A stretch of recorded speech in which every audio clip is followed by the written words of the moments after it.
And we should be live. Good evening, everyone. Sorry for the slightly late start. I forgot that I actually had to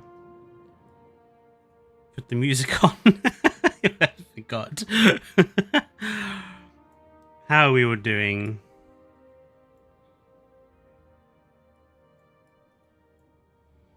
Hello, Smaug. Hello, Evo, Petco, Colt. And yes, it is a bit of a brain worm, is the Tricor music. It's not ours, it's a copyright-free soundtrack, but it's the best one I found in a very long time, so... And yeah, I thought today... So, I have made 4 videos this week. I have been editing every single day, and I was like, I cannot be asked to edit another video this week. So I thought I would go through my thoughts about this feature focus live with you guys, and then afterwards we'll play some Jurassic World Evolution 2, because it's just easy. I'll go through that in a minute, Nicholas. So the first thing I want to say is that pretty much all of this was already known. We've sort of heard about all of this already if you read the stuff on the website. There is a couple of new bits here, but pretty much most of this we already knew about. But I think this feature focus is more interesting for what we see. It's all based in the Japan park still, which, you know, it's their nice... It seems to be their sort of show-off park, is their Japanese park. And obviously the first thing to talk about is the Patagonia Titan. Well, actually, I don't want to talk about the Patagonia Titan, firstly. I actually want to talk about the viewing tower in the background. How good does that Japanese viewing tower look? I'm going to assume this is the Japanese viewing tower. I think it looks glorious, but I also think, thinking about modular building, I think this tower is going to be a very useful tower to use as a base for modular building, because it's all square, relatively square and flat. If you think about the viewing towers we have currently in Jurassic World Evolution 2, especially the Jurassic World one, it's got lots of flowing curves and stuff. They're going to be difficult to do in modular building. Something that's very flat, angular, with flat sides, that's going to be pretty simple modular building wise.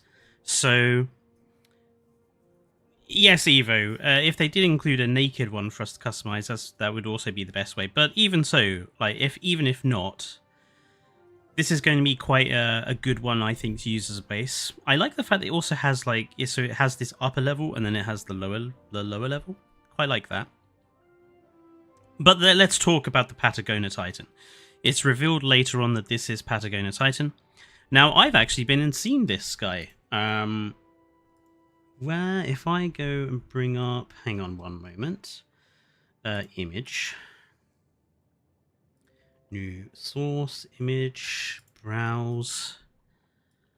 Let's have a quick look here. It should be in my pictures folder.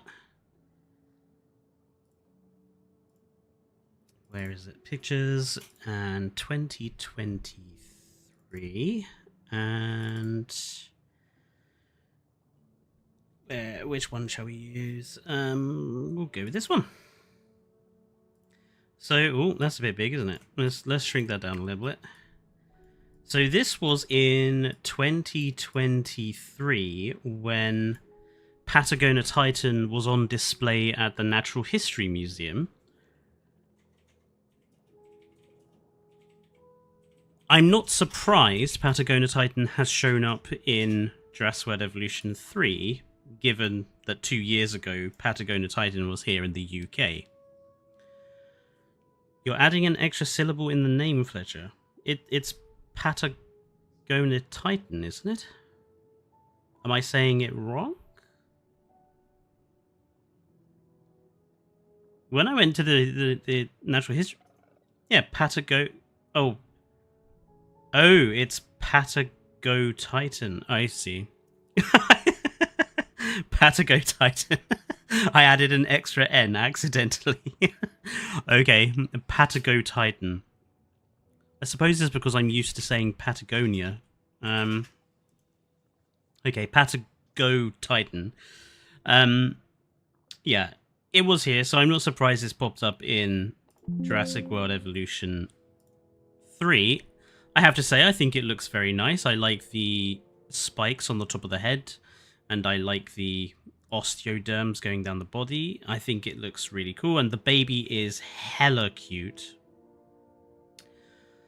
Patagonia Titan does give me some wider game thoughts, which I'll talk about a bit later on. But it is a beautiful sauropod nonetheless, as Petco says. Moving on, we get the Quetzalcoatlus.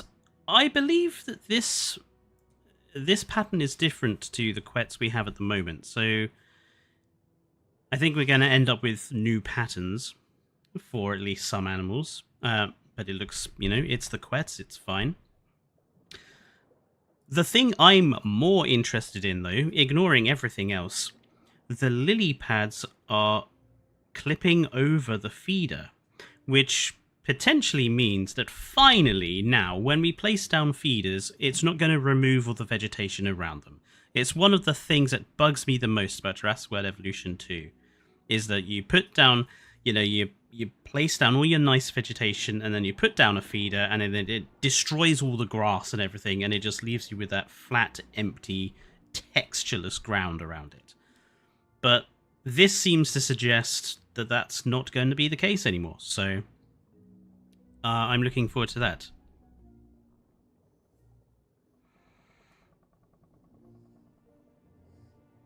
Have to say, I still love the Japanese architecture style, though. Looks pretty good in this game. As does the bamboo, actually, I have to say. Then we get a shot of the Mosasaurus coming out of their little thing. Now, I have to say, I'm not a big fan of the lagoon nest. It's just basically a load of concrete and metal grills with a bunch of kelp in the middle. Could they not have given us something that looks a little bit more natural than that? It's kind of ugly. That's just my view. I think a cave would have been nicer, personally. And we don't see anything else in the lagoon apart from the feeder and one of the viewing gallery glass windows. Every time we get a video from these guys, I'm constantly looking in the background of lagoon shots to see if there's something new about the lagoons. Still crossing my fingers they're going to do something good. So we get to see, again, the confirmation that this is Patagonia Titan. And this is basically, the whole point of this is explaining that the juveniles are going to have different requirements, which again, it was on the website. We already knew this. That is going to be interesting, though. It's going to make enclosure building a little more challenging, since we're going to have to think about the juveniles as well as the adults. You're curious to see how it will work with Archelon. That's a good point, Kairu. Since Archelon would probably lay eggs. That's an interesting point. But yeah, it seems like most of the requirements are going to be relatively similar to Jurassic World Evolution 2. So, the cover, the water, empty. They've turned instead of what is it at the moment? Empty space or is it empty space? It's something like that, isn't it? But they've turned that, instead they called it pasture. I have a feeling that's going to confuse people. They're going to be like, what the heck is pasture? And obviously the water requires ground fiber, ground fruit, ground nut. So that suggests that the same paleobotany thing is in the case, fiber, fruit, nut, as we have at the moment. I do love this little baby that's just sat here with its tail in the water. I'm just going to sit here. And then we get another view of the environmental modification system that we have seen quite a lot of already, with the intensity and radius bars, which for those of us who have modded, this is basically what we've been using for a long time with the modding, but it's nice to see it in the game for everyone. Now, I really hope this is going to be a bit of a weird, not necessarily a criticism, but a concern. One of the things I didn't like about Jurassic World Evolution 2's implementation of the paleobotany system was that you ended up with really messy, untidy enclosures filled with just random bushes and stuff. This here, I really hope that this patch is like... It's difficult to say how this is going to be until we get the game, but this is very dense. And I hope that we don't have to do very much of this to satisfy requirements, shall we say. The plants and lighting do look so much better, though, than they used to. Nice to see the ginkgos come back. I have a feeling the ginkgos are going to still be our much beloved plant to use when we desperately need a tree or something. Then we get to see our little Quetzalcoatlus baby flying. Nothing really new in the background that I can see, apart from the return of this style of tree, which is in the current game. But this, I think, does suggest that the aviary height is not going to be different. Now, that doesn't necessarily mean we can't create higher aviaries, but this aviary is exactly the same height as it always has been. So I think poor old Quetz is still going to look as dumb in this as it always has. Which is a bit of a disappointment. There's them placing down a fish feeder that sort of confirms it doesn't remove all the vegetation around it, which is nice. Although someone did point out on the Evo Square Discord moderator chat, which is not, and this is something I didn't notice. So the feeders, we only have meat, we only have goats, we have a fish, we have the shark feeding options. Well, we have 2 shark feeding options. We have a shark without the gantry option, which is puzzling. And then we have the lagoon fish feeder. We don't have any other types of meat feeder, so, you know, no pigs or cows. And we don't have the insect feeder anymore. Now, it's possible that perhaps JWE2 isn't active in this alpha version of the game they're using for all of this, but this could also indicate that JWE2 is gone. So, we'll have to wait and see. But yeah, the third shark feeding type icon without the gantry, I'll have to look when we go into Jurassic World Evolution 2. Let's have a look and see what the shark feeding options look like there. Because if they all have gantries in Evolution 2, then maybe this indicates this is an alternative shark feeding arrangement for Evolution 3. We'll have to check that. And then we have the Quetzal attacking the aviary because he's not happy because he's got cohabitation discomfort.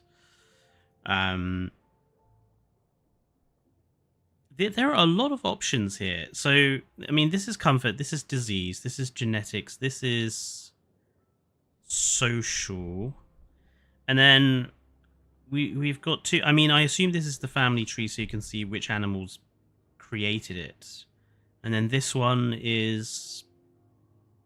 I don't know, how many eggs they've laid as adults? I don't know. But all fairly simple, easy to read. We have this nice overhead shot of the aviary. Does look good, this aviary. Although, did anyone notice the trees clipping through the aviary roof?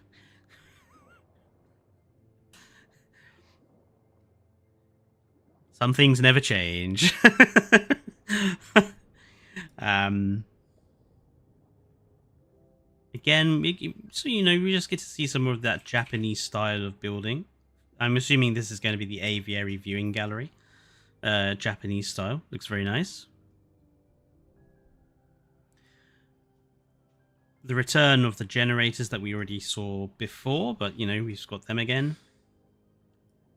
and having them moved into another hatchery to live. I have to say, this aviary, it looks really nicely designed. Whoever's made this aviary, it's clear they haven't just like plonked it together really badly. It actually looks like something that somebody has actually taken the time to design. Apart from the fact that we've got like two obvious closely together placed feeders right here, because obviously one wasn't enough, so they quickly whacked down another one. But yeah, these big quets still look really silly in these really small aviaries.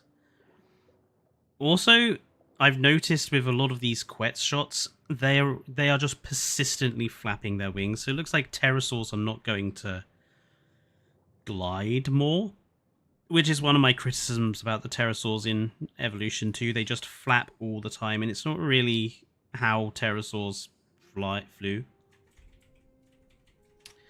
Nice good shot at the Japanese viewing gallery. I really like this viewing gallery. Just like, it's very simple, but it looks really good. And it doesn't have lots of bars in the way, that so you know you can see what's going on out of the windows.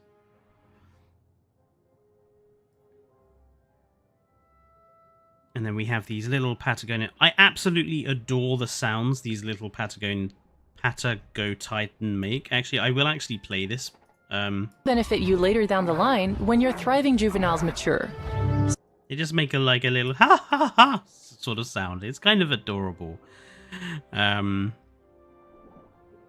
They are very, very cute dinosaurs. Now, let's actually discuss something about Patagonia Titan. I'm not sure why Patagonia Titan. Argentinosaurus is more famous, clearly, and more people would probably want Argentinosaurus than Patagonia Titan. That's the first curiosity, like, why Patagonia Titan and not Argentinosaurus? The second thing that I'm questioning is, why another big sauropod? If, and I stress the word if we keep all of the current big sauropods, that's Brachiosaurus, which is going to be there, Alamosaurus, Dreadnoughtus, Memenchisaurus, which is probably going to be there, I'm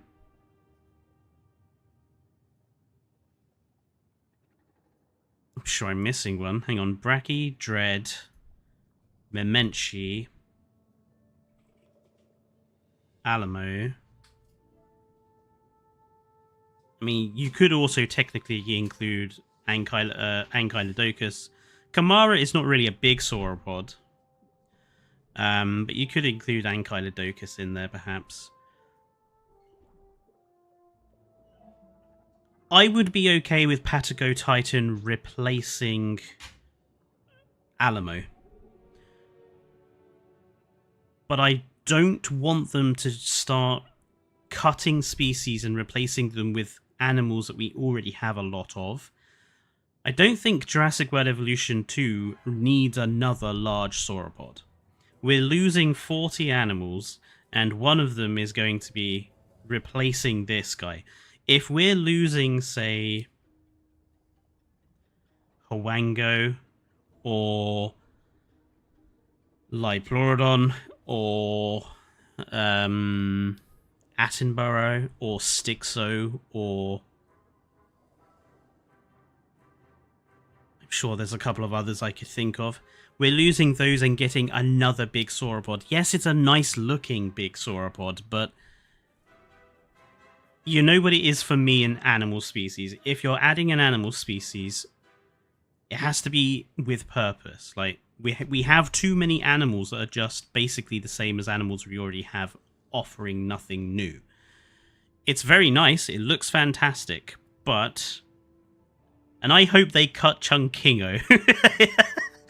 For those of you not knowing, Evo and me have a bit of a rivalry as to which of these small stegosaurs we want to keep in the game. But yeah, I am getting a bit nervous that they're going to start cutting animals that offer something new to the roster. Like, maybe we don't need 3 Chinese stegosaurs, but we do need one of them. We do need a different size of stegosaur than the big guy Stegosaurus.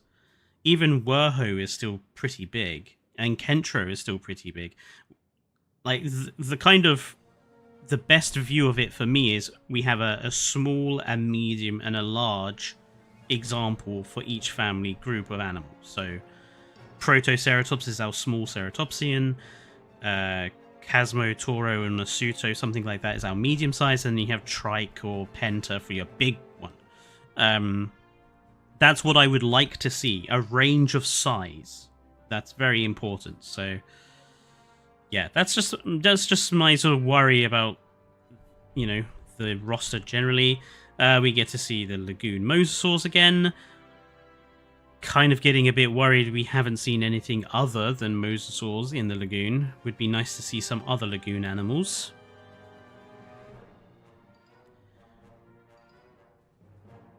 We finally get to see our Azdarchids walking around. That is so nice to see. Like, it's just so good. And the semi-light translucent through the membranes, nice touch. I hope that the Azdarchids walk more than they fly. Like, when I was doing my CEO of Frontier video ages ago, I said that each pterosaur should have a different sort of percentage of time they spend walking to flying. Because some pterosaurs are just more adapted to walking around than flying. Quetz, I would like to see walk a lot more than it flies, because that's what it did.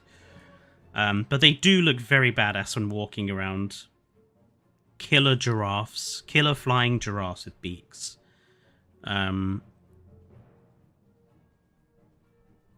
It just reminds me of that prehistoric planet shot in Series 2 when they're walking through the long grass like the War of the Worlds tripods.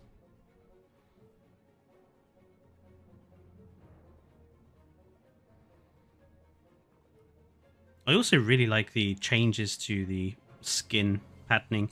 The spots work really nicely on the wings, and I really like how the head looks now. Do you know what's equally scary here?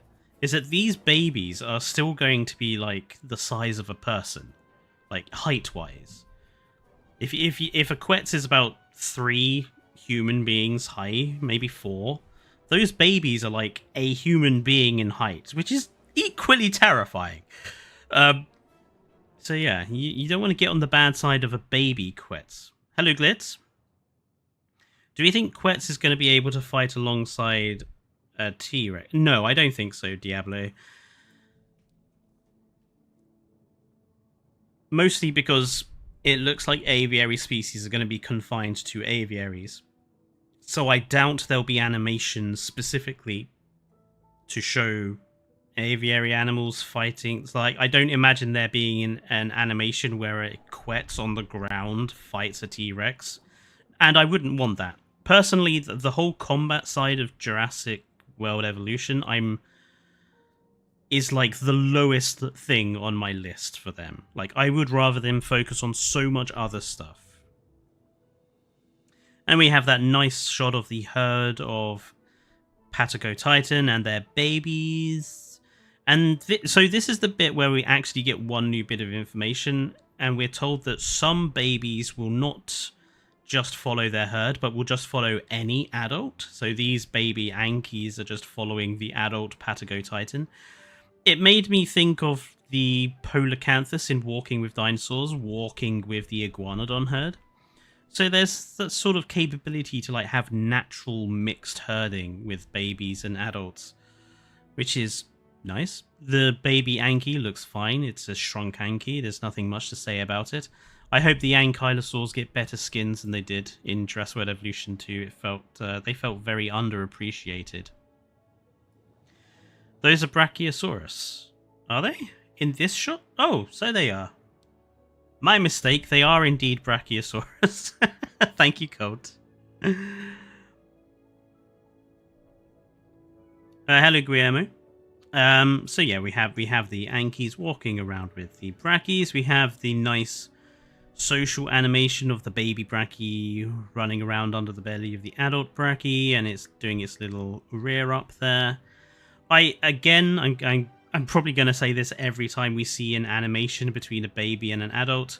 I really hope this is not the only one they have, and I hope they have multiple different types of animation, because if we just keep seeing this one over and over again in our herds of Brachiosaurus, it's going to get pretty boring pretty fast.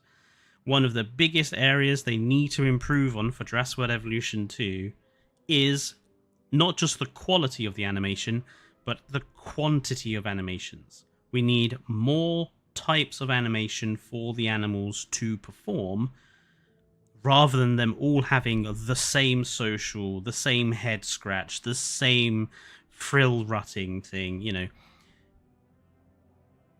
We got to have more animations. Nice different view inside the viewing log. This has been redesigned, so you know, we got a slightly different signage here, and we've got a different coloured interior, which is nice. And then we have a nice overview shot of the Japanese park with everything in it. We have now these are the Brachiosaurus at the front. Then in the middle we have Parasaurolophus. These are just Parasaurolophus in here, and I think there's a fully grown Anki as well in the on the left. But yeah, these are Parasaurolophus in the middle, and I don't really think there's anything else here to take note of. And then that is it. We're at the end, and we have Din's logo and the new style of Din. So yeah, not much in here that was massively new, but all good things to show off. And the Patagonia Titan obviously looks glorious, I have to say.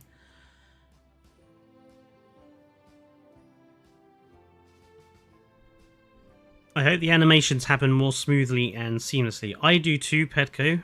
It's one of my biggest bugbears about Jurassic World Evolution 2 is how bad the animation quality can be. I'm curious as to how many new species are there supposed to be. Yeah, so this is one of the big sort of unknowns at the moment. We know that the roster will be 82,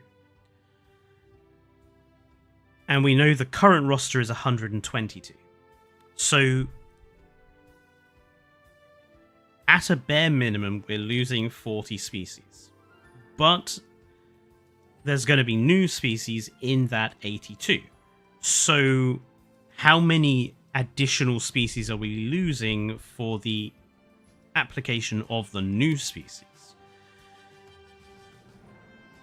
It does make me a little nervous because if they don't cut any canon species out, there's something in the region of about between 50-60 canon species. So there's 82 actual species, about 60 are canon species, and we're losing some species for new ones. Let's say the same as Jurassic World Evolution 2, which was 8 new species. So that's 68 animals taken up by canon species and new species, leaving not very many of that 82 to be returning animals that are non-canon animals. We are going to be losing a lot of animals from the roster. And I think I said this in a Reddit post like a couple of days ago. No one is going to be happy when the roster gets revealed. We are all going to lose something we like. And depending on what Frontier does for re-adding them or including them, might be a bone of contention with the community. We will just have to wait and see what happens. If we have lost Yeholopterus, I will be very disappointed. Let's just put it like that. But yeah, I'm going to get Jurassic World Evolution 2 started, so bear with me one moment. There may be blackness for a while. I'm just going to stop the Prehistoric Kingdom soundtrack, which is actually rather good. If you haven't listened to it, I suggest you do so. And I will get Jurassic World Evolution 2 loaded for us. This might take a moment. Jurassic World Evolution 2 does take a while to load up, even on my new system, thanks to all the mods.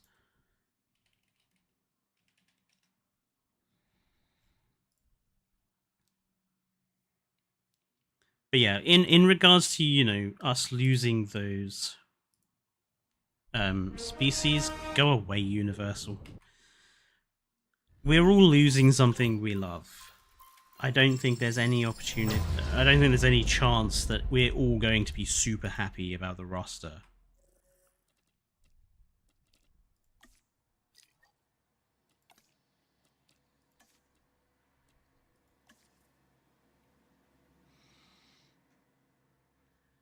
Baby Dunkleosteus. I don't know. I suppose Baby Dunkleosteus would just kind of look like a normal Dunkleosteus, but smaller.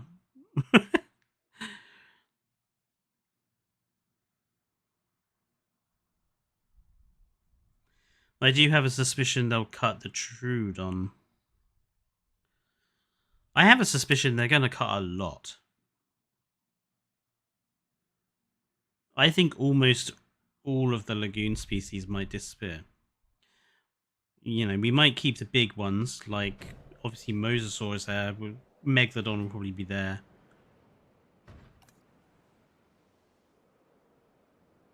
And I would say that just because, you know, they have a Dunkleosteus statue, it doesn't confirm the species is in the game. You know, there is the possibility that the statue is just a statue. It's a very, you know, a very narrow possibility, but I just think it's important to remember that until we actually see it, it technically isn't there yet. Now, last time we were doing the Dinocaris section, so I think I'm going to do this section here this time around. Now, the first thing we need to do is sort of cover up this.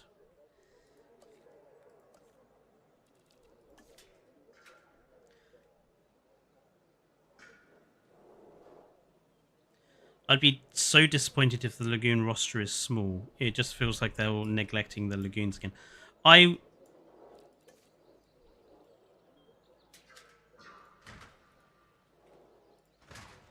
will be equally as disappointed because the lagoons already felt neglected in this game.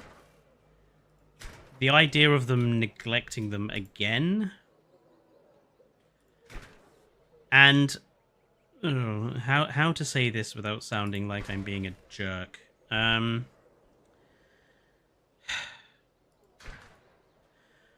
I hope that Frontier listens to the right part of the community.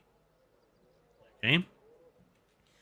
And what I mean by that is, I really hope Frontier aren't listening to people who don't bother ever actually making lagoons or making aviaries, and all they do is they spend their time creating pointless battle royales or just focus on one dinosaur eating another because that's all they think the Jurassic franchise is these days, thanks to the films. Those sorts of individuals, I'm not saying they should be ignored, I'm just saying, in my opinion, I'm going to be rude, I don't care. In my opinion, their opinion is less valid than the rest of us who actually play the game properly. You know, I'm sorry, but if you're playing this game and all you're doing is you're just making battle royales and watching the animations of dinosaurs killing each other, you aren't playing the game properly. You know, the game is about building a park, and it's the people who actually do that. They're the people that Frontier ought to listen to when it comes to what the game needs to improve it. And that might be an opinion that comes across as rude or gatekeepy, but it is a hill I will die on. You know, I'm not trying to be rude, definitely not trying to insult people. All I'm saying is there's a right way and a wrong way to play a park building game. In the same way that if I was making a first-person shooter, the people I wouldn't ask are people who don't like first-person shooters. You know, it's just... I don't think it's unfair to say that the park builders among the community are the ones whose voices should be heard more. It is people like Evo who Frontier ought to be listening to, not people like Swerve. Let's just put it like that.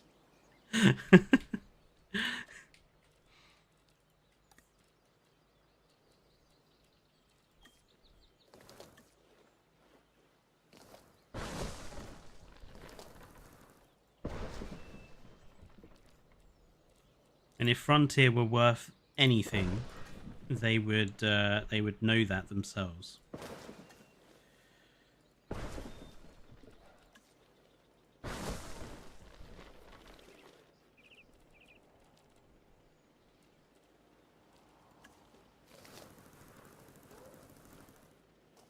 All of my trees are so bare now because the game's engine is like, how dare you place so much down? I really hope they optimize the next game better.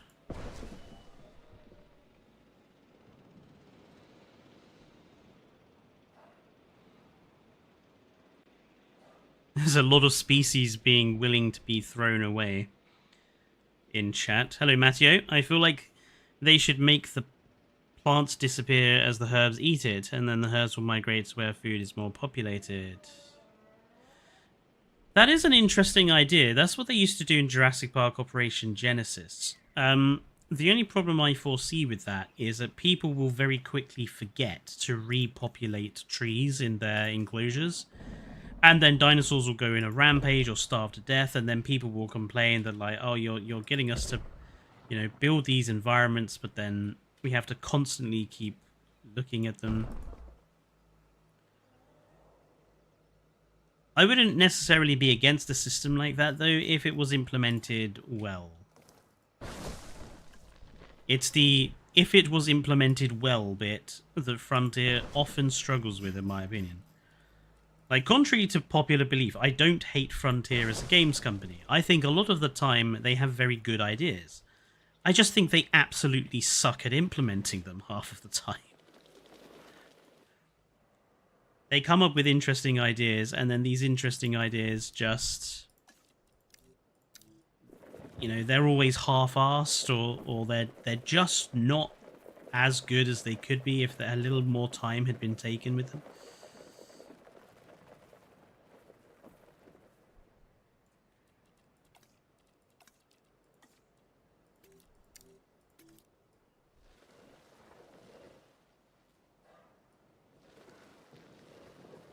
Okay, I'm actually going to get rid of this area here. I'm just going to make it a little bit... give them a bit more space. This is just going to be trees here, so I don't need to worry about that. I am going to place in some rocks just to hide the edge. If people still can't figure out auto-rotate, I don't think they can figure out replacing denuded sections of enclosures. Yeah.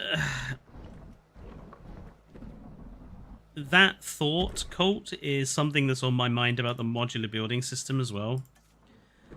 a lot of people are defending the modular building and saying, oh, well, there'll be plenty of prefabs for them to use. And I'm like, have you ever seen the people that come into Evo's streams sometimes and ask questions that are so incredibly easy to answer because they just haven't looked at the bottom of the screen where it tells you what buttons you need to press to do stuff.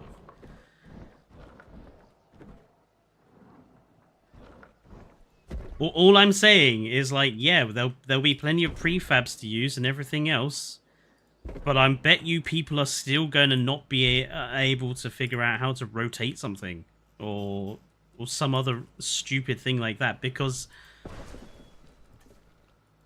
they just don't bother reading what's at the bottom of the screen. I know I'm unofficially, like, Evo's mod person, but as someone who plays with mods and basically mods every type of game, 99% of the time when a mod breaks the game, it is because the person hasn't bothered to read the instructions on how to install the mod. I had one last week. He wanted to install Kyodenic's Toolbox mod. He had gotten Kyodenic's Toolbox mod in ACSE, but hadn't read the instructions on the Toolbox mod where it says you need Kai Core Menu and Kai Core General. That's why his mod was broken, because he hadn't read the instructions and installed the mod correctly.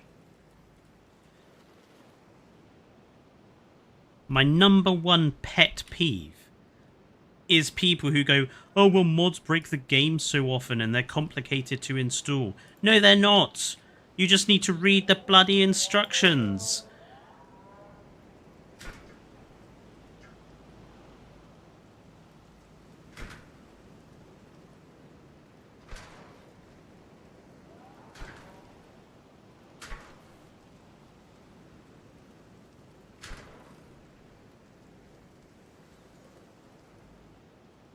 Wondering whether the fence on this section should be higher. But as long as we don't have any, like, dangerous creatures in here, we're going to have a predator in here. Well, no, we weren't, because there were boats here, so we weren't going to have a predator in here. Dinosaurs was, like, our most dangerous creature here, so... Multiplayer, Matteo. So... Color beta readings for nerds. I feel that's what people think, yes. The whole adding multiplayer, potentially. If they added multiplayer like Planet Coaster 2, where you can work with, you share your save file with someone and work together on a park, yes. What I would not be for are these people that want weird survival game mechanics in the game. I don't understand those people. Those are people that are a mystery to me. If you want to have survival mechanics in your game like that, then... I don't know. Play the Isle. But then when you tell them to play the Isle, they go, oh, I don't want to play the Isle. Stop trying to make every game into a survival horror game. I feel like I'm in a bit of a ranty mood today. Okay, let's... I'm actually tempted to give the animals that go in here this sort of hump.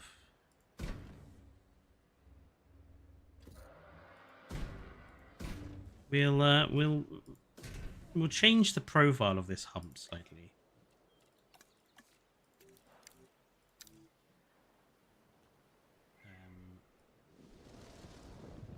Let's make that a bit more like a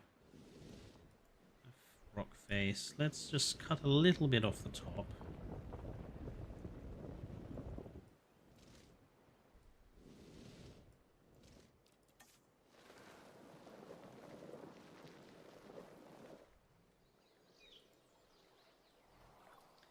Yeah, I don't mind that.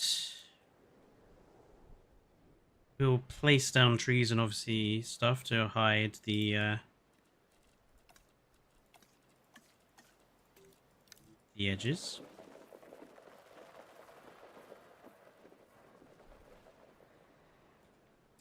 You ranty never. Glitzbog throwing shade at me. No, I am aware that I can get quite ranty about stuff that I feel passionate about. Which, on the one hand, I apologize for, but on the other hand, I don't apologize for it because you have no idea how boring being a teacher is when you deal with children that have absolutely no interests and nothing they're passionate about. I remember once asking a group of kids in my classroom, like, what hobbies they had, and none of them could give me an answer at all. Like, not one of them.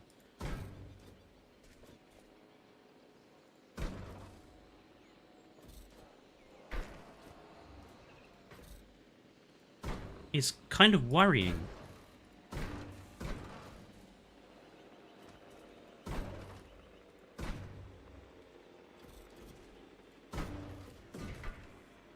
Okay, so that's obviously there to stop them walking up and down that stupid edge there. What feature focus are you guys expecting next? Well, I'll tell you what I would like to see, Jowl.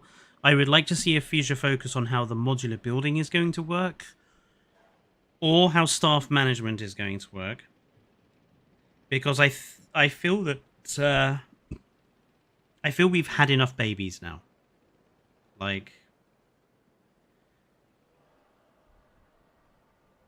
I get it. Babies look are how cute they are. Enough.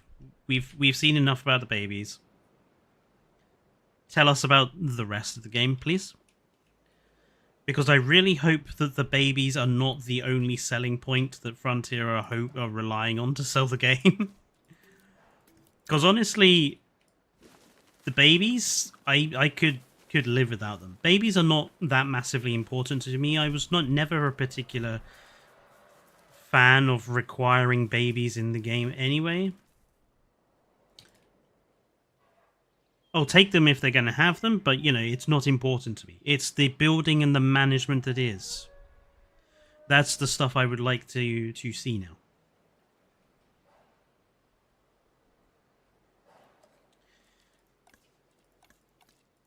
Would it be weird to suddenly change the biome of this area to a desert? Perhaps, but I don't care.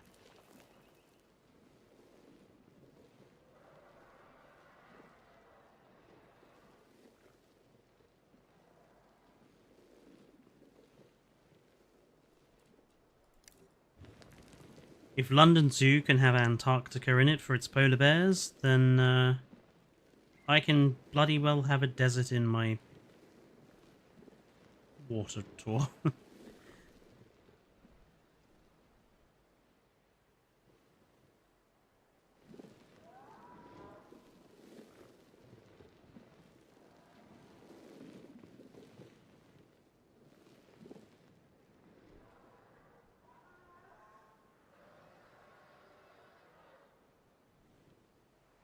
There we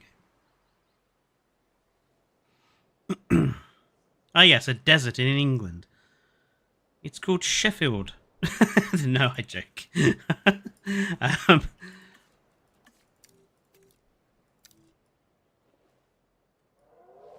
Let's just make that a little smoother.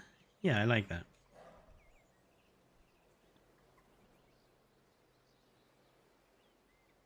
You could do a sand pit. They're natural. Hmm? In fact, there's literally a sand pit, or, well, sand quarry opposite my mum's house. They filmed, well, they filmed part of one of the Indiana Jones films, though. Not one of the good ones. I feel like I have to, like, whenever I say, oh, they filmed part of Indiana Jones near my mum, I have to say it wasn't one of the good ones. It's like, if someone films something near your house and it's a good film, then that's worth noting. But if it's one of the bad films, it's like, it wasn't one of the good ones.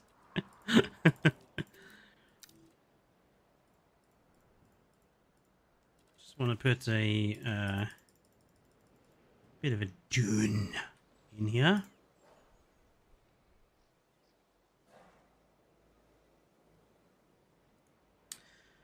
Okay, and then in terms of decoration, I think we'll go for the classic. Okay, we'll have. I want 3 of these, 2 of those, 3 of those.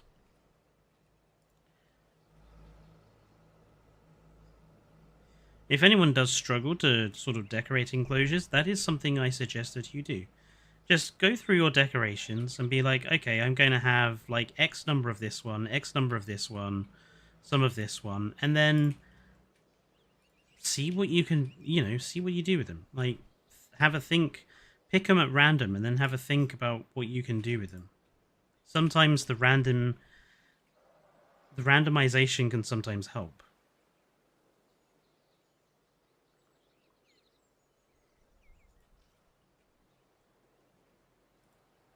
So, like, I feel like we need another tower here, but we're going to make this tower a little lower.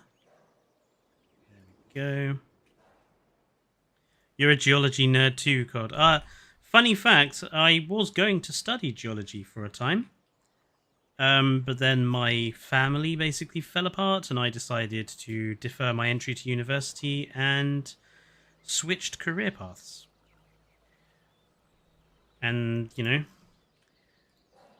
as they say, that's history.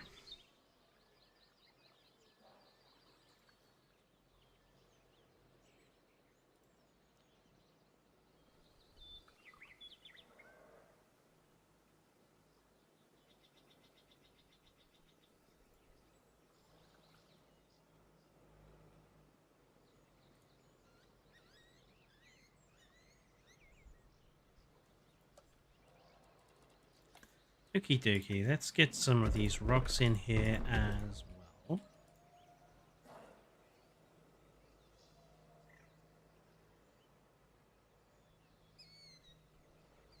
I tell you what, this week's editing has been such a nightmare.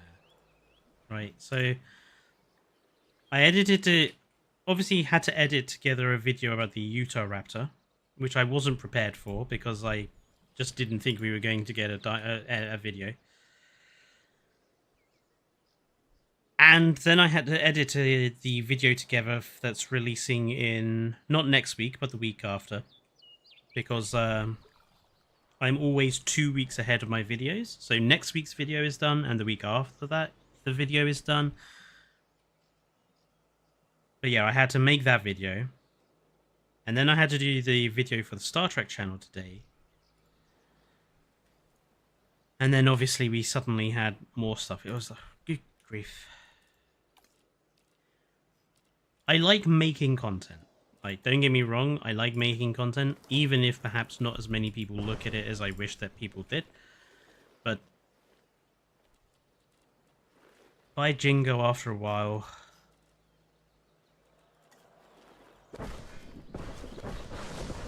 start getting bleary-eyed looking at Premiere Pro.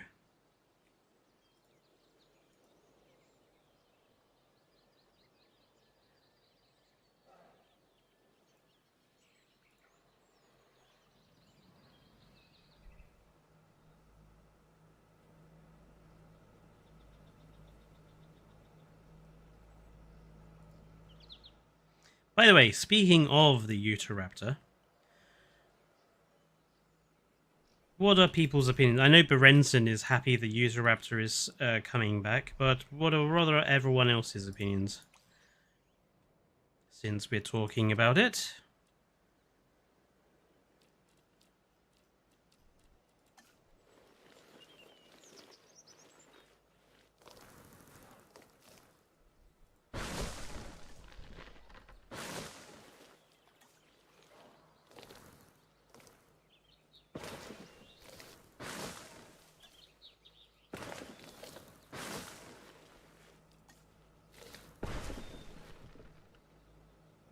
I love Utahraptor, it's the best Dromio, so I would agree with you there, Colovator.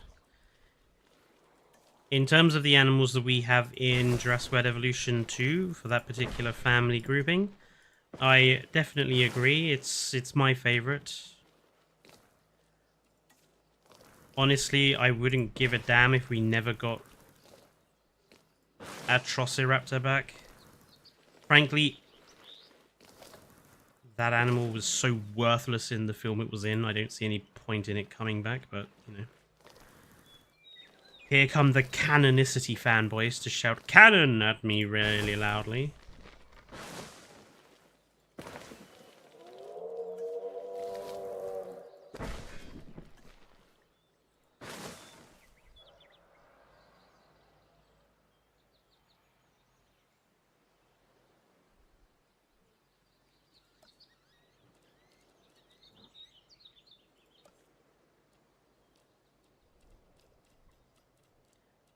Let's grab a couple of these.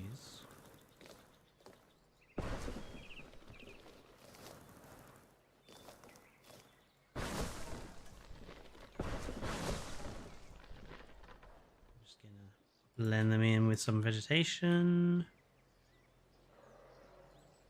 Nice.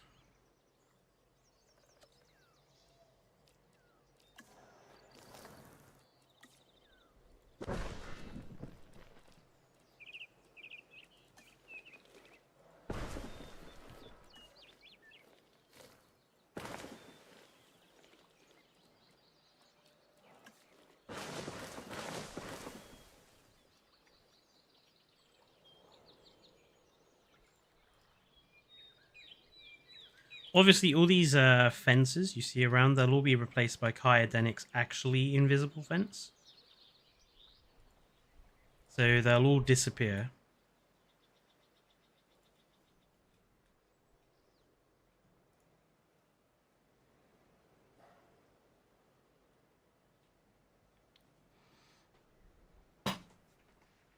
I wonder what will be the deleted scenes coming on Jurassic World Rebirth's digital release. 4 minutes of cut content. Somehow I doubt that's going to save my opinion of the film when I do get to watch it. Incidentally, it's funny, I'm going to the cinema tomorrow, but not to watch Jurassic World Rebirth. Even though it's still on at my local cinema, I'm not going to watch Rebirth. I'm going to watch Fantastic Four. Now, if you had said to me many years ago, in the future, you will not go, when you go to a cinema, you will not be going to watch Jurassic Park film. You'll be going to watch a superhero movie. I would have shot them because they are clearly replicants. They're trying to fool us. They're alien invaders. This is the world that we have gotten to now, that I would rather go and try my hand at a superhero film than a Jurassic film.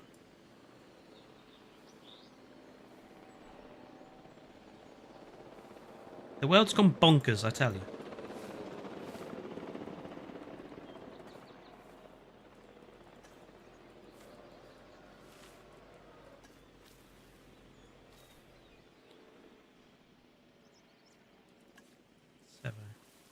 A few trusty ginkgos up here. Can we place down another ginkgo, please, computer? No, just 2 is all I get, is it?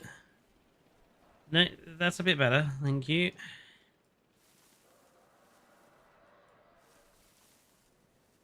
Honestly.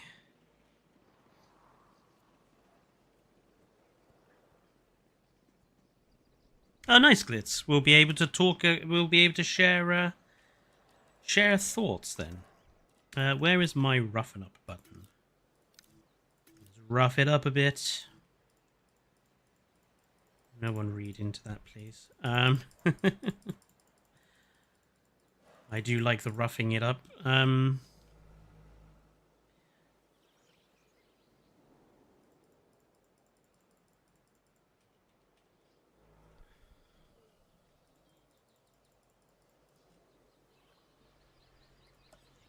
And then let's grab foliage. And let's just place some over these roughed up areas. Nice.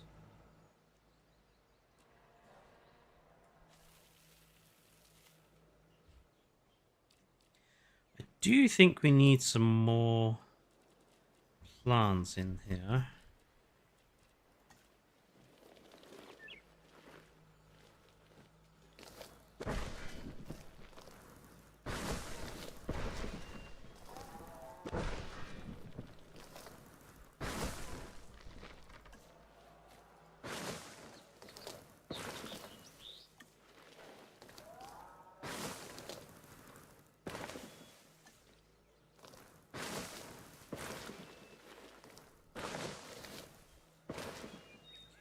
got some rocks.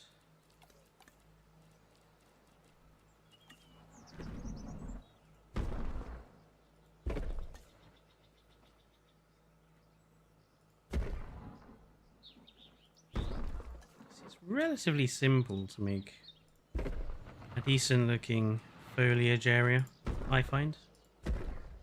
Just gotta not overthink it too much.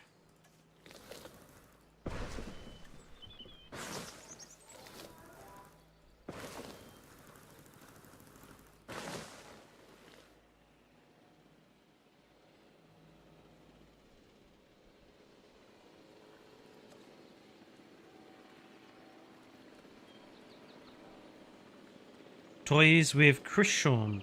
It's my nana's birthday today, but she died a few years ago. Oh, well, you have my sympathies. It's actually something I'm not looking forward to in the next few years, probably. I haven't actually, like, lost anyone from family yet. I'm not looking forward to the inevitability of when it does happen, because I have no idea how I'll handle it. So, it's one of those things I worry about slightly.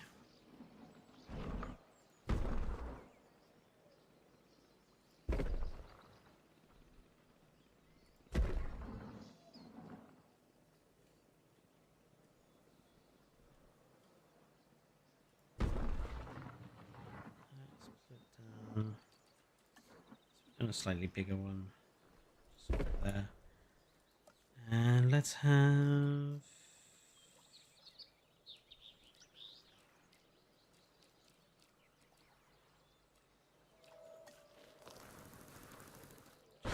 just a few palms.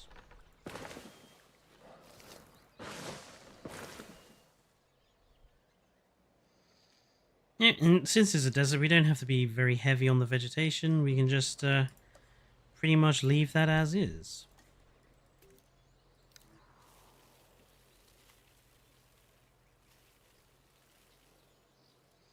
Which means we can think about what animals we want to include in here.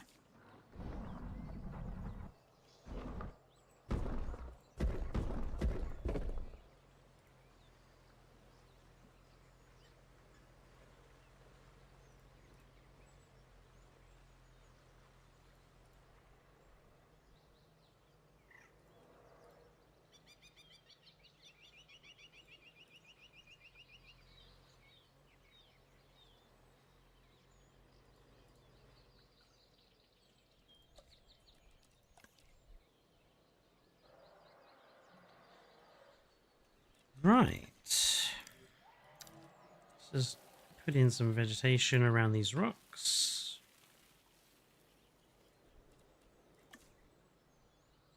Just to bed them in. Nice. Oh wow, this area is actually pretty big. I forgot about that. Actually, I don't mind this side of the river just being trees. Maybe let's not have the oak tree growing in the middle of the...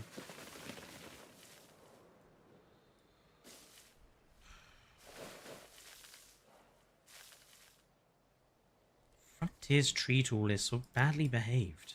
Needs a damn good spanking, I think.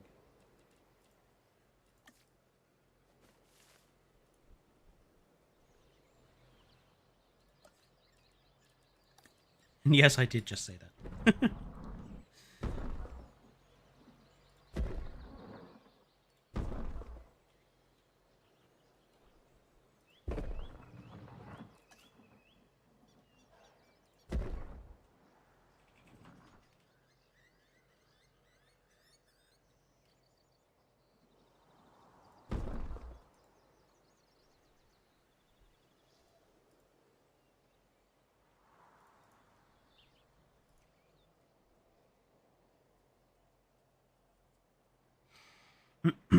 I wish those brushes were more precise. Definitely. Like, or better yet, just make the placeable trees actually provide, like, fruit, nut, fiber, etc. So then we could actually deliberately place vegetation down for the animals to actually make use of.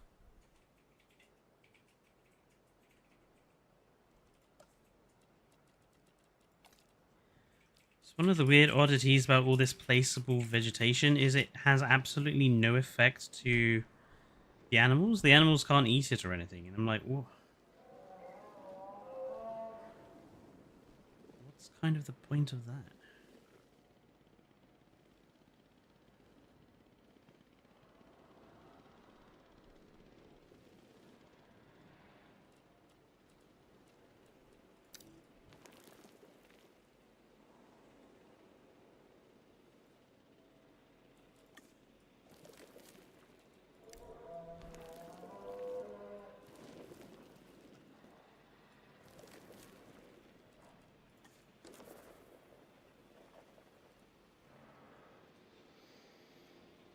Yeah, I think that's a reasonable enclosure. Again, I didn't want it to be massively filled with stuff. I just wanted it to be, lightweight. Let's quickly change over all of the fencing. I don't think it does count towards forest coverage. Or at least I've never tried to check, because it's been a very long time since I played the game with certain requirements on, but I don't think it does count towards forest coverage.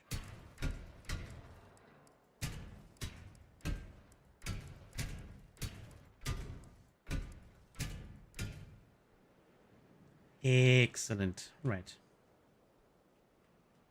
What's going on down here?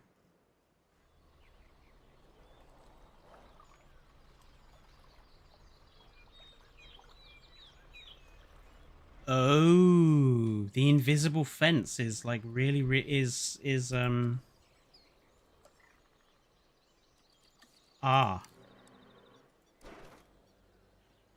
okay. So that's interesting to note. So they can drive over the invisible fence, but the actual invisible fence they can't. That's fine. I don't mind that. We can make like a decorative use from this.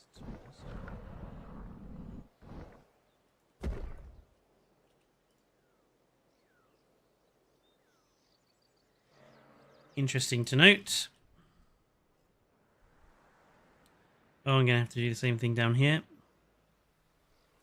Argentinosaurus would be pointless to add now. Well, yeah, let's actually discuss that. So, why did they not just give us Argentinosaurus?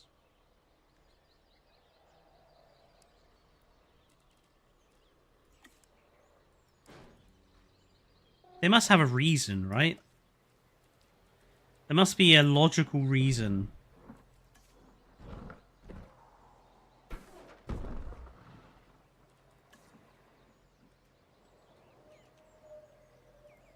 They must know that Argentinosaurus is the one everyone wants.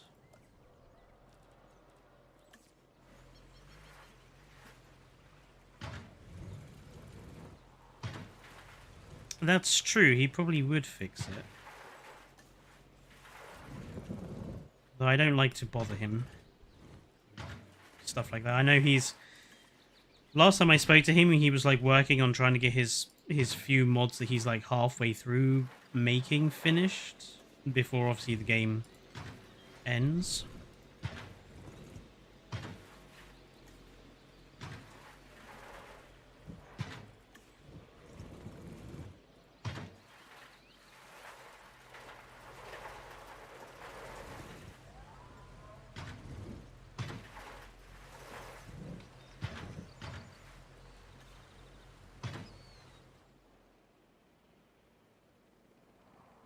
Right. Let's go find some dinosaurs, shall we?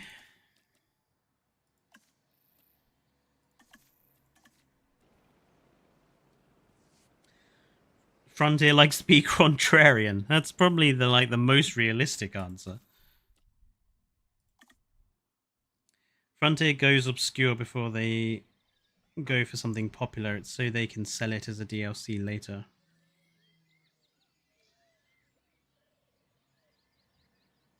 Yeah, that's true, Coats.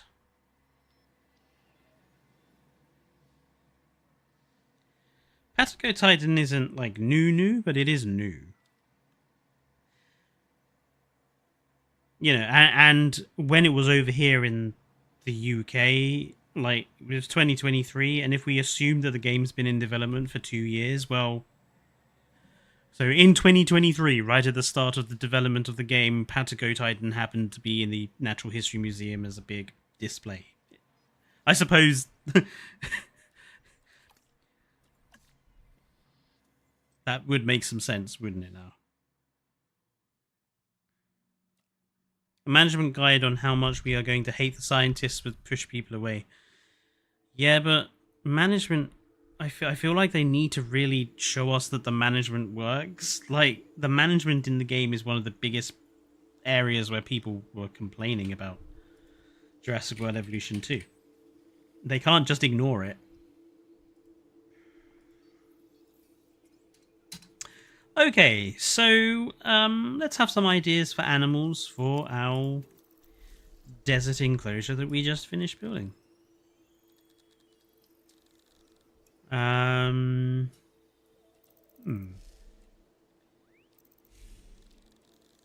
Let's have a look through. They can if the baby band-aid is big enough. Fletcher, the Discord link in the description is invalid. Is it? That's strange. Einen Momentum. Because people have been able to join it before using that link. Let's have a look. Oh, server settings. Invite.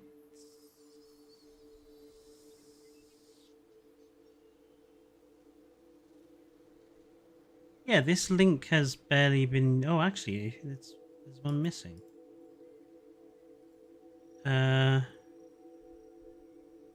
Create invite link. Or hidden use copy button.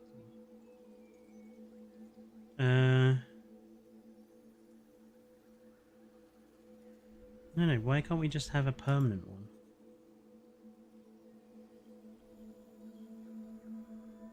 Okay, that's strange. We'll just create an invite link then. And use it for now, and I'll try and figure out what's gone wrong there. So if I just put that in here. There we go. That should work now. I don't know what's wrong with the other one. Like, it should... I'll have to figure out what's wrong with it. Anyway, I love that tiny hadrosaur at the top of your species list. I want a little herd of them in my backyard. They're so small. Let's... You know what? Let's have some of these guys. So... Jambia, and we need some male and female skins. Let's have a look here. Let's get rid of the pattern and let's just have a look.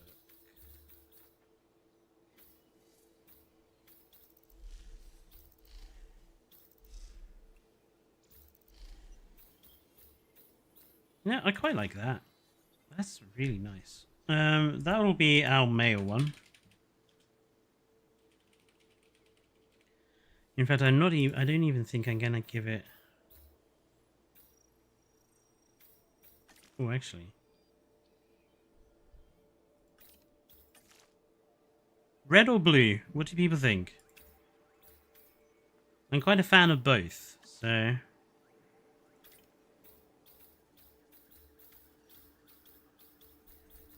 Blue says Nicholas, red says Glitz, blue says Guillermo.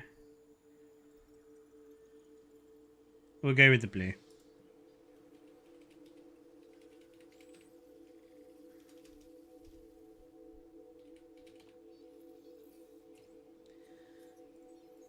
And then the female pattern, we'll just, I think, remove the color.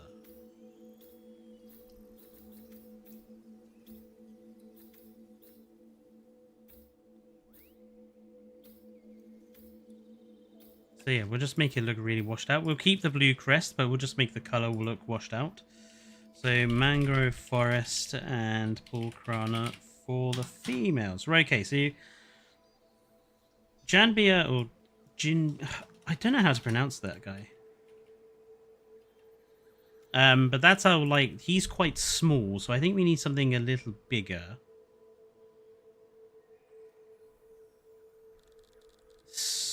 I'm trying to think what we already have in the park. We could do with an ankylosaur of some description. We haven't got an ankylosaur of any sort in the park, so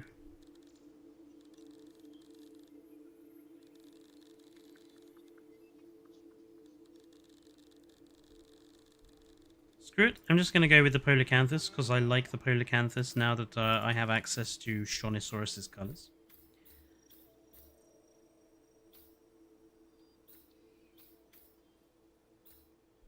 Let's go with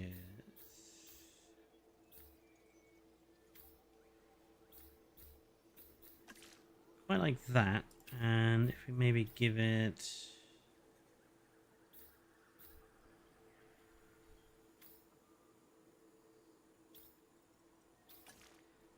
kind of works.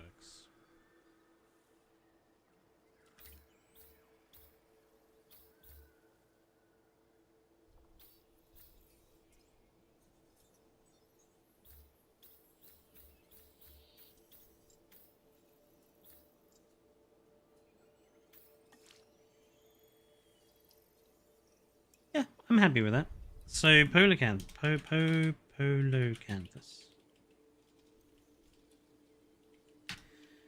Males are Gambia River Basin and Papurana.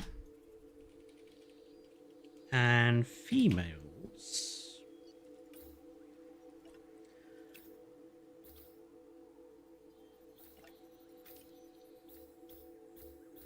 So if we just get rid of any body color and then maybe give them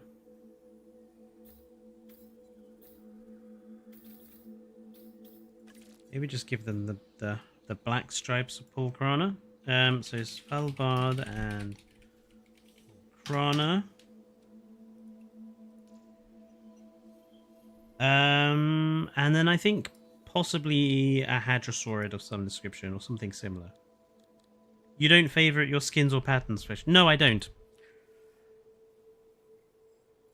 I feel that if you do that, you run the risk of just using the same ones over and over and over. I would rather always come and check and always, like, look. Because the chances are I won't pick the same ones twice, or like, maybe I'll...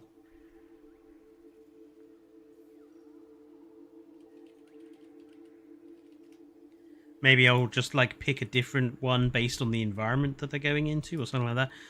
I'd much rather always check than just go with the random one that, you know...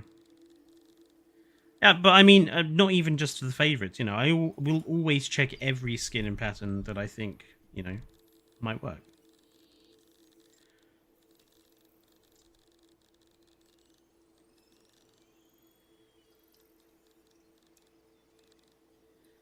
Because the other thing is not every single body color and pattern work together, in my opinion. I would much rather always just have a look and check.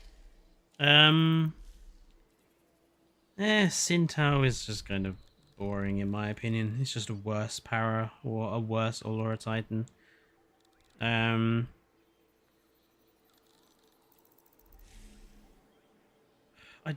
just hate Maya. I just hate Maya. I'm not using Maya. Let's use... And I can't stand the Urano. Let's just use the para then. I have a slightly different... I have the DK para instead. that I could make use of.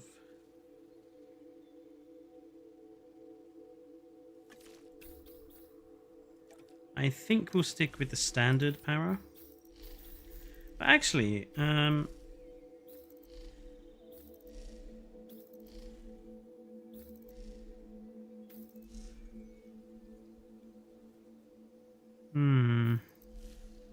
don't actually know, actually.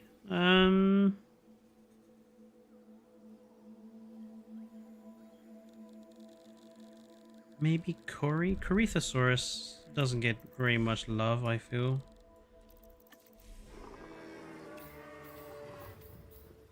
That might have something to do with the fact that it's ugly as sin in this game. Ugh, just bad colors.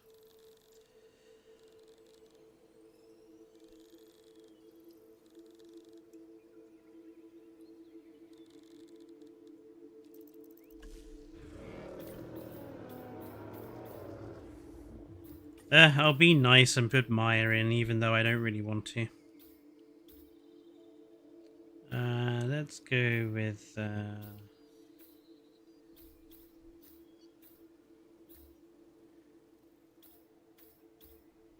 Why are all the colors so bad on the hadrosaurs?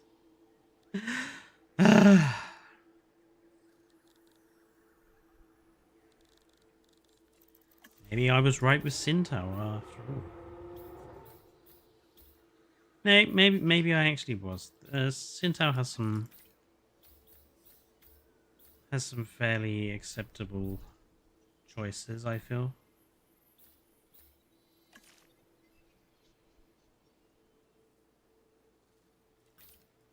Saying that, maybe not. That's not bad. Okay. Okay. So Sintow, male, Death Valley, and Pulkrana. And then the females, just get rid of the crest, or you know what? Let's go for some mutual sexual selection. So the females, they'll have color, but they will just be less colorful, and we'll make them darker as well. You know, mutual sexual selection can be a good way of getting some extra patterns into the enclosures. And then I think I want one animal that's like just going to be the biggest one in there. And I think we'll go with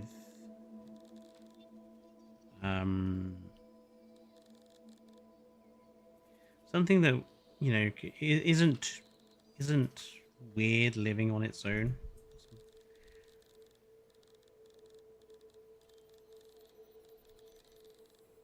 Actually not though, because the fencing is not particular. Actually no, we'll leave it at Jambia, the Polacanthus, the Sintow. I think that'll do. You know, sometimes you can overfill the enclosures.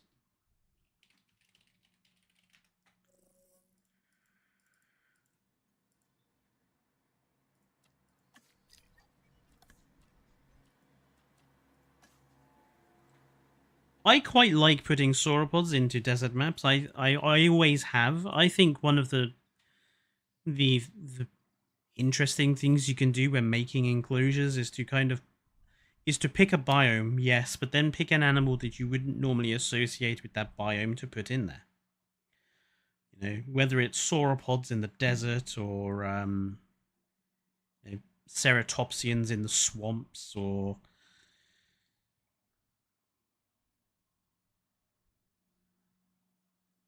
a mangrove area for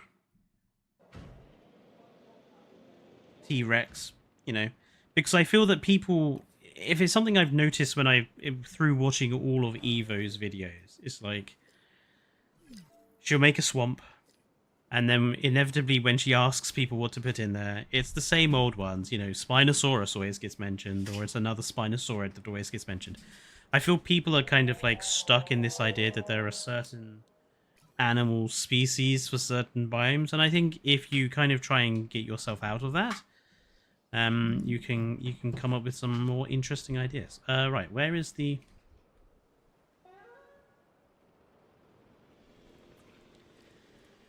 manufacturing bay? Let's give ourselves additional bays, and we will start with this.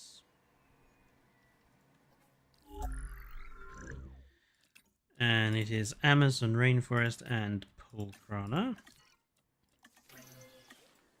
And then mangrove forest and Pulkrana.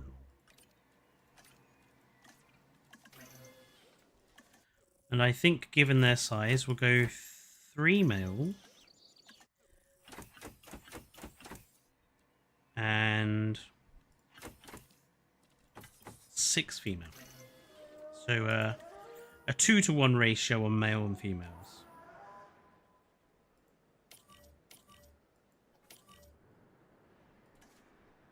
So the video I was making this week, for not next week but the week after, is kind of Jurassic World related, but also kind of not. It's admittedly just a video I've done just for a bit of fun, but it has a tenuous link to Jurassic World Evolution. That's all I'll say.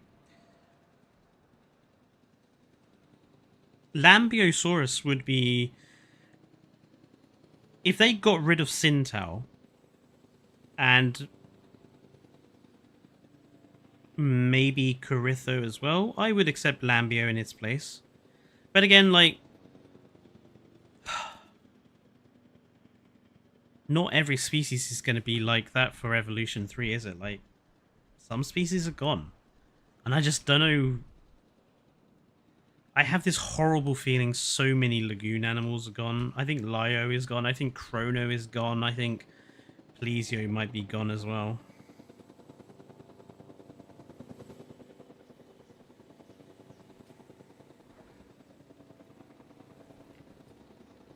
Oh look, they're waiting so that they can perform a social animation.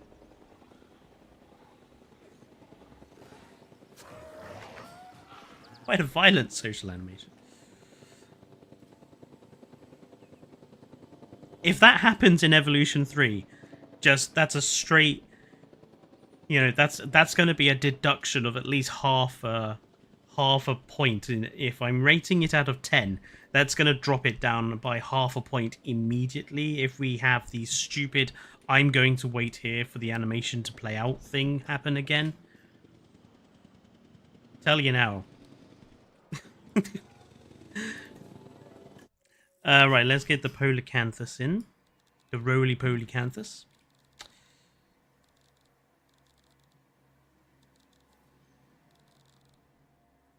There it is.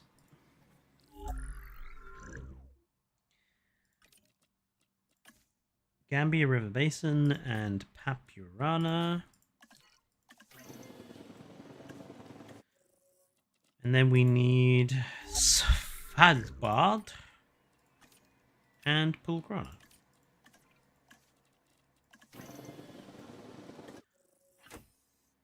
Let's go 2 male and 2 female.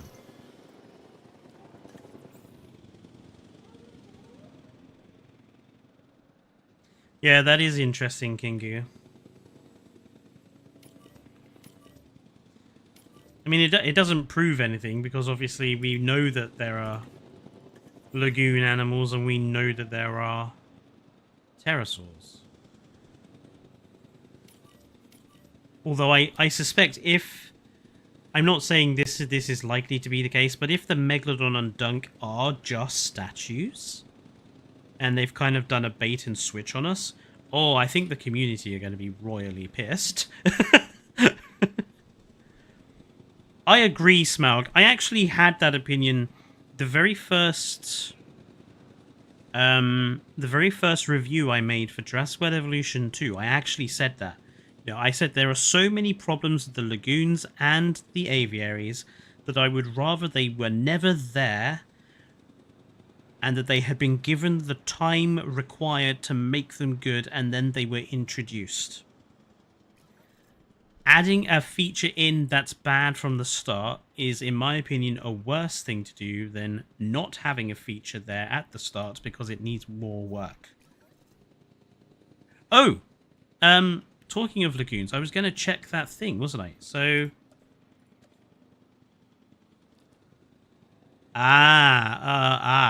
okay. The one without the gantry is the Jurassic World style. And the ones with gantries are just the alternate styles. So, okay, so basically the fact that it doesn't have a gantry on in that bit on the feature focus we saw, that means nothing. Good to know.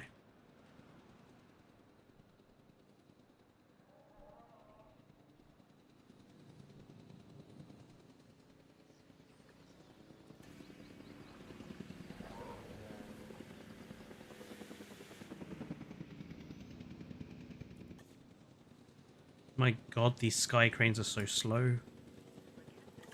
Sintao. Death Valley and Pulkrana.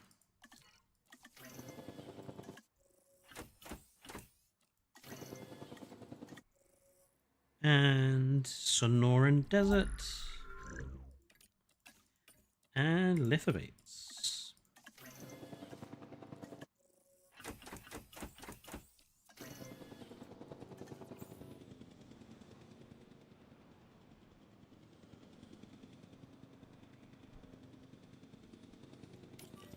Oh, that one's placed down in the wrong location. Whoops. I'll have to go and rescue that one when he gets put down.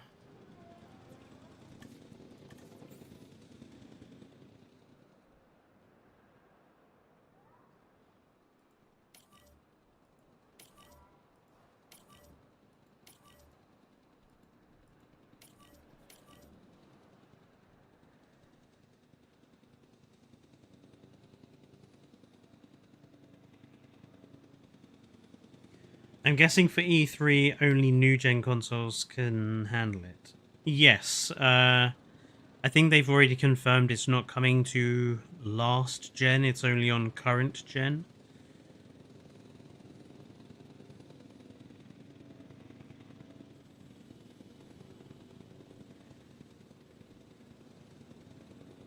Okay. One moment, Mr. Sintel. There we go.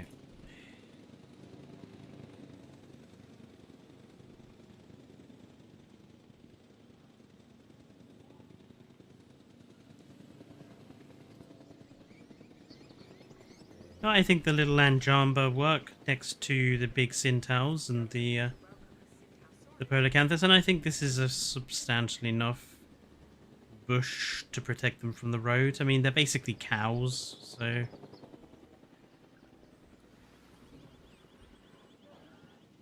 And yes, I did just equate a, 4 or 5 ton hadrosaur with a cow.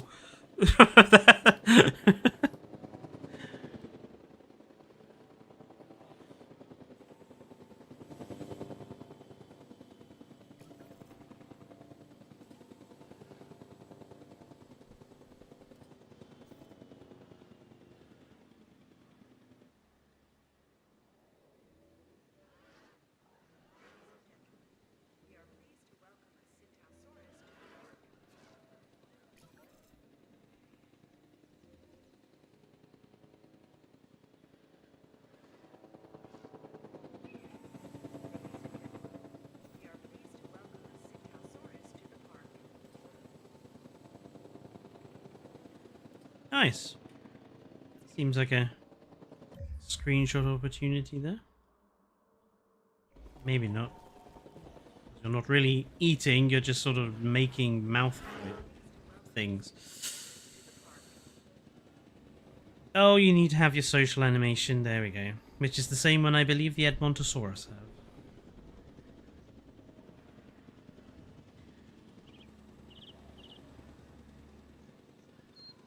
Oh. I think that is our lot. No, we got one more still to come. There he is.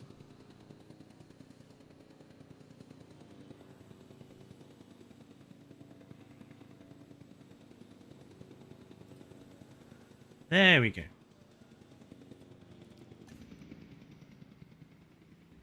We are fully dinosaured up in the desert enclosure, which I think works quite nicely. A nice mixture of sizes and shapes.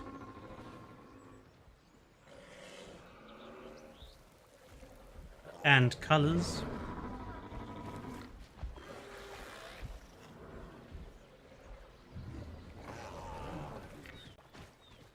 And they've got, you know, their nice upper area. Why is these not invisible fencing?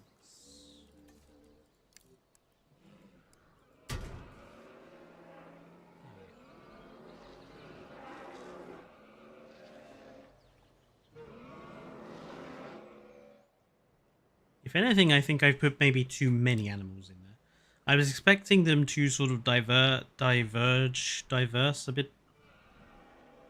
I was expecting them to move around a lot more than what they seem to be doing, but, you know, it is what it is.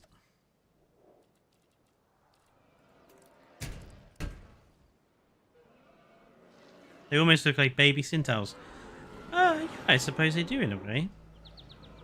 Or baby Corethos, considering the shape of the crest on the top.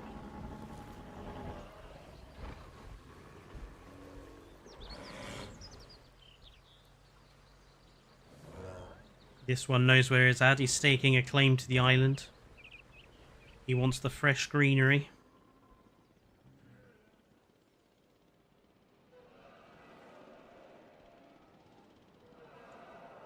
Right, where are we? 2238. Let's do some... Oh, the bloody guests. I was wondering why the frame rate wasn't very stable. The park is closed. No one's allowed to come to the island because you all damaged the frame rate too much.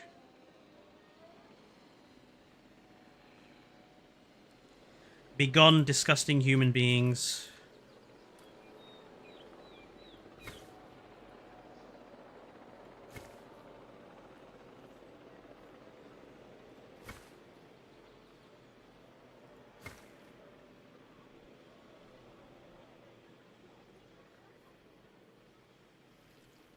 Obviously not you guys, I was talking to the guests.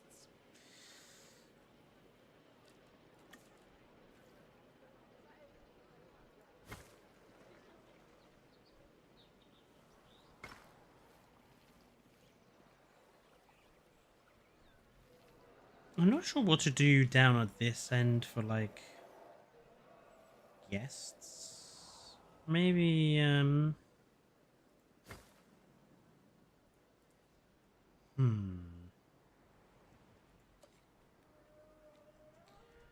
Think of a building. Oh, actually, I know what I could put in here. Where is that?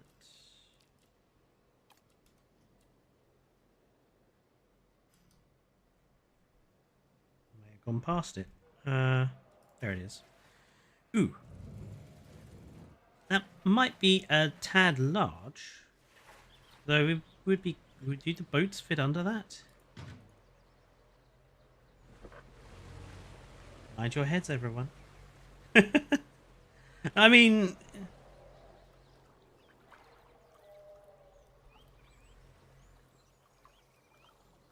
Maybe? I don't know, actually. I'm not sure on that.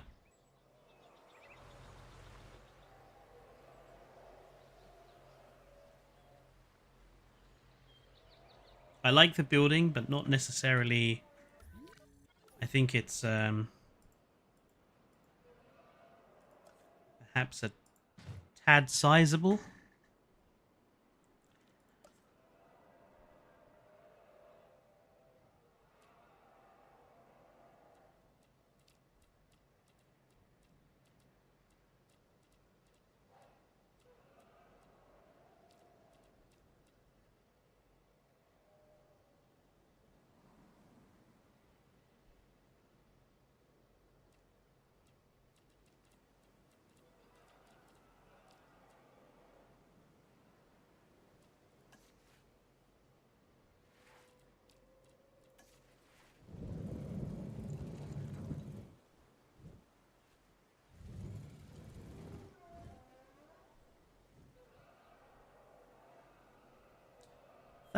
could work.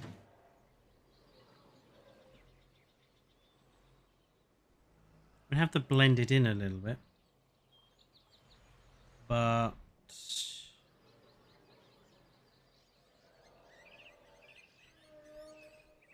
that might work.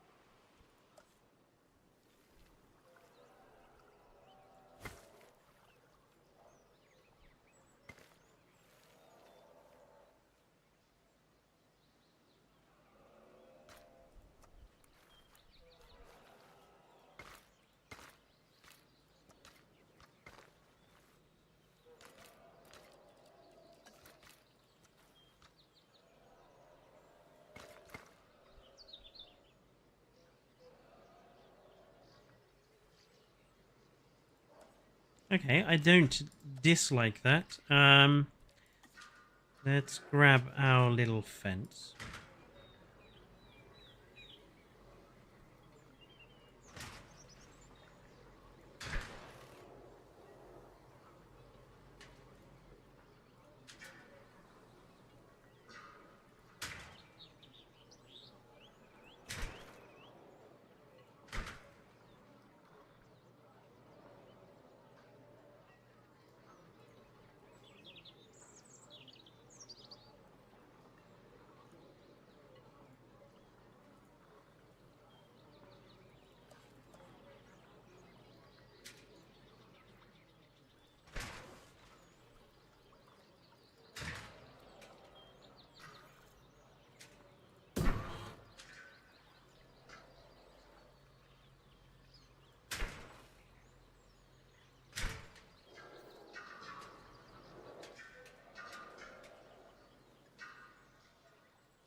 I have no idea what's going on in chat right now.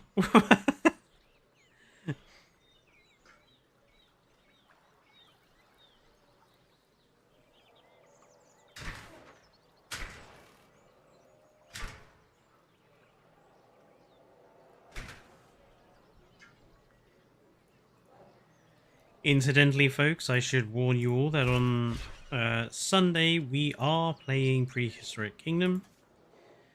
So expect the gameplay to be sluggish, while I desperately try to remember the controls and also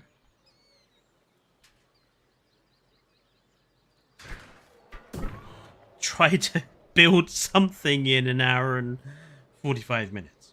I might start the stream a little bit early just to give us a little bit more time to actually whoops, to actually build something with in that time.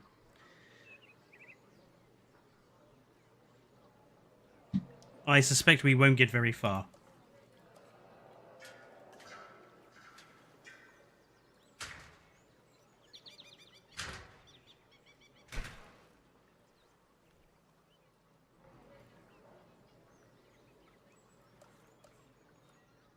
Try to build a path. Trust me, you'll fail.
Yeah, I don't dislike that. I know it looks a bit strange,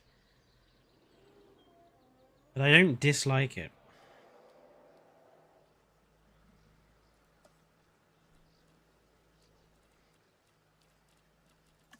Yes, I saw the Oviraptor. I think the Oviraptor looks really kind of cute.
Bollocks.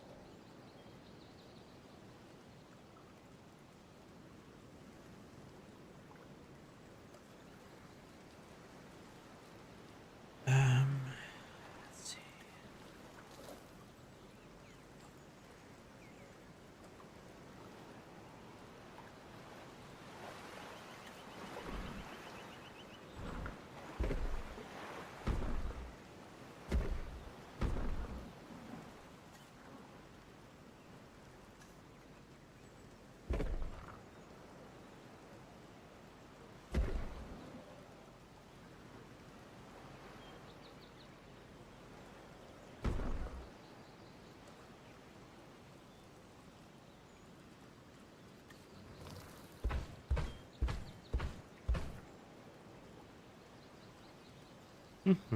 Hmm.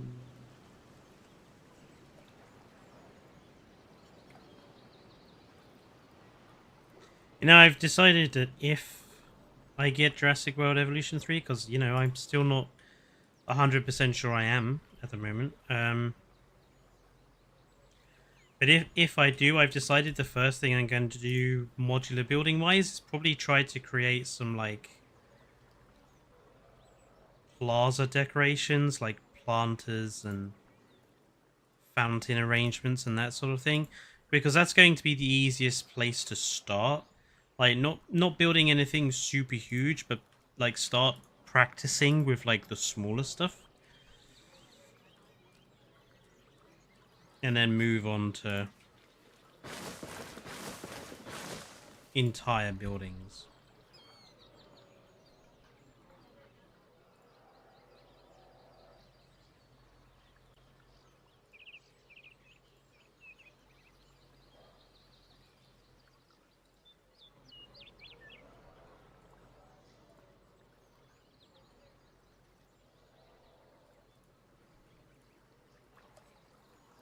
You want to know the first thing I will do in modular building? I want to go ahead and build an Old West set. Oh, yeah. Making theme sets might be something I decide to do eventually, but not at the beginning.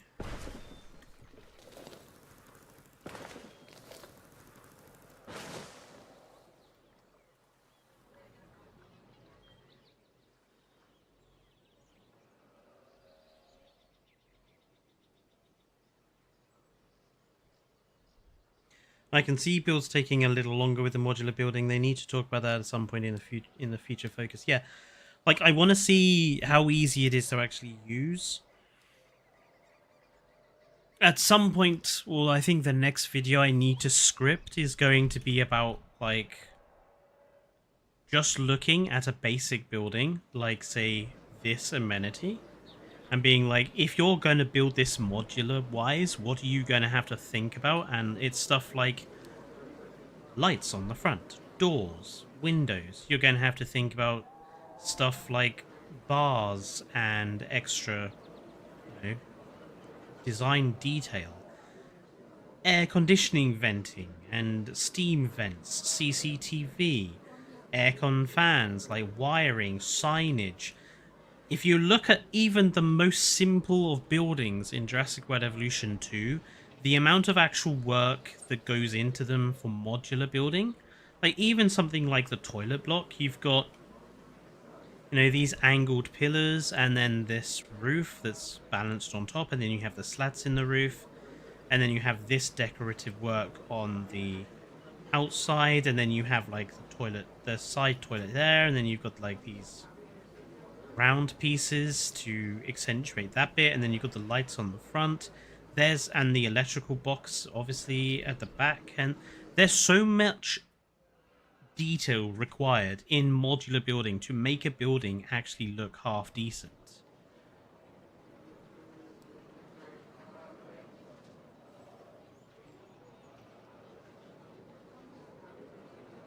You know, that might be what we do on Prehistoric Kingdom, actually. On Sunday, what we'll do on Prehistoric Kingdom is, instead of like building a park or dinosaurs, what we'll do is we'll build like a 1 by 1 square cube and try to make it look like a building, essentially. Like, I'll just build a 1 by 1 cube, and then we'll go from there and try to make it look as, I say realistic, but look like a building you might have in a park, just to see how difficult it is. Because, you know, any modular building game is relatively similar, even if they're not the same, so...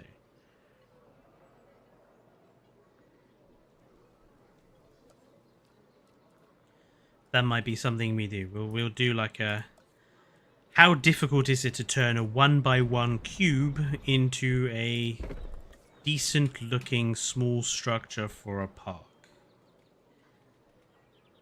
So I think that's something that is actually possibly doable in an hour and 3/4.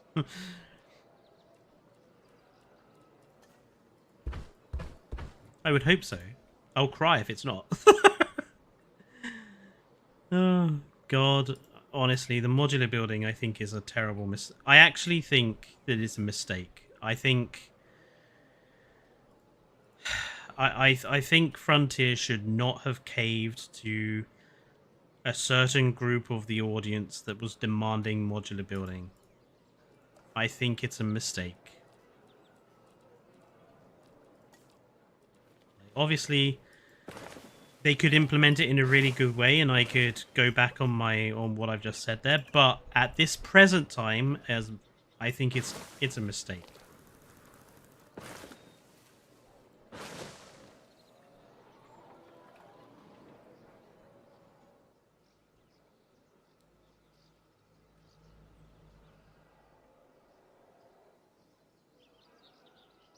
I mean, just look at something like this piece of concrete here.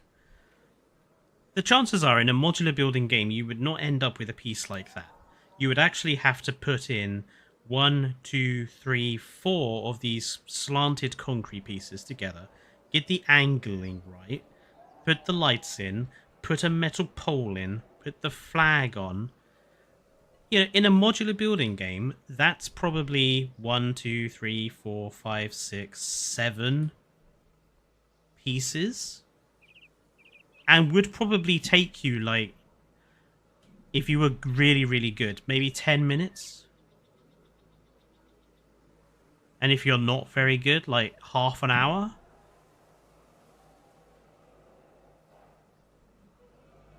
I don't know, guys. I don't see. I just really don't feel that it's going to achieve what they want it to.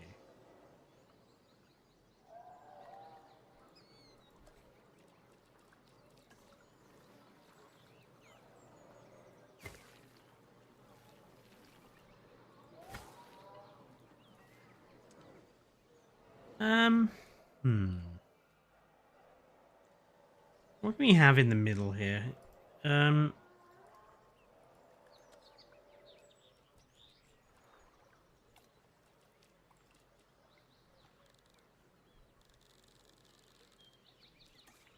Okay, fountain is way too big.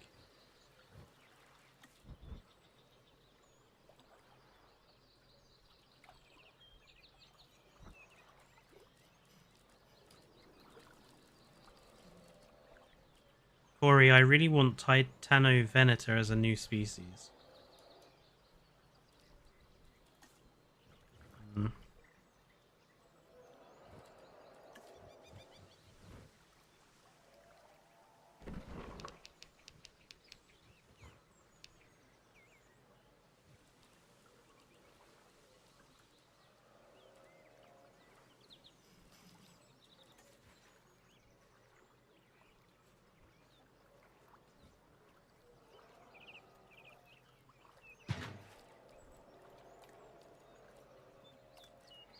I know I'm going over slightly, but I just want to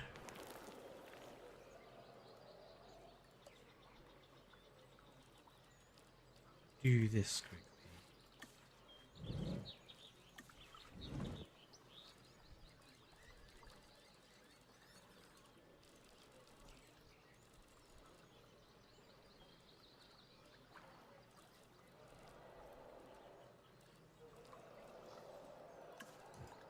Oh, that Sintow is a tad large.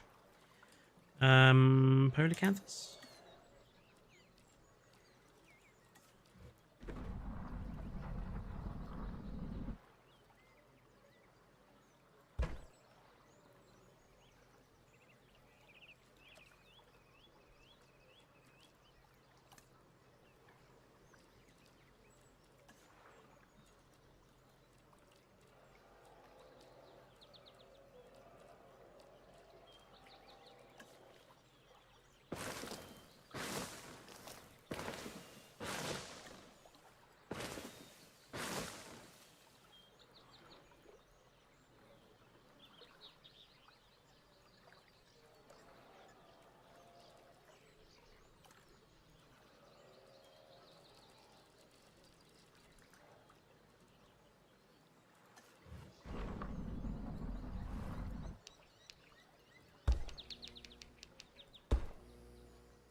Yeah, I've got a little Stargate going on.